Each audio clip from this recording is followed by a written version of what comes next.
You could do things like stream life-size HD video. So you could bring someone with real presence actually into a room, an instructor or a doctor, for example.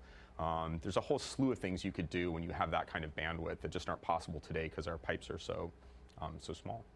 A future filled with a much faster internet is coming to communities across the country, but will Hawaii be one of them?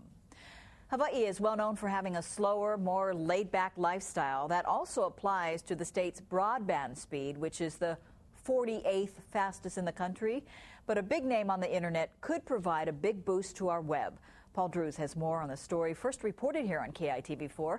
Paul, is this something we should Google? Well, instead of you going to Google, Google may be coming here with ultra-high-speed broadband service. It's going to pick 50 communities across the country to test out the lightning-fast connection, and many in Hawaii want to be part of this Google experiment. Gus Higuera spends most of his time at his computer. All day. I work all day on a computer, and I go home and I watch movies and play games on the computer, so yeah, pretty much. But while he's gotten good at blasting away aliens, he sometimes gets tired of waiting for games or movies to download. It's pretty slow right now. I mean, it's at a point where, it's pretty inconvenient to watch a movie online or play a game sometimes.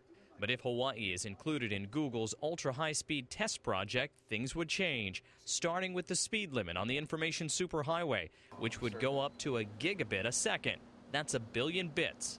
It's an increase of hundreds of times in the speed that people would be connected. So what would a gigabit a second mean for you when you're at your computer? Songs would be almost instantaneous, and movies, full-length movies, would come down in minutes. But this boost in speed would affect more than just entertainment on the internet. This profound change in speed would enable a whole new class of applications for things like telemedicine and distance learning.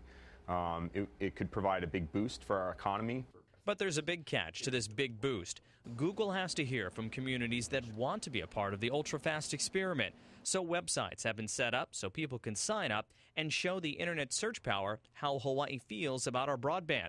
But time is running out. You only have until March 26th.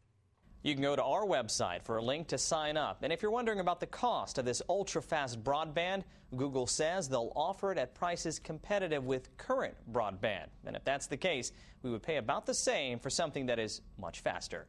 Reporting live, Paul Drews, KITV4 News.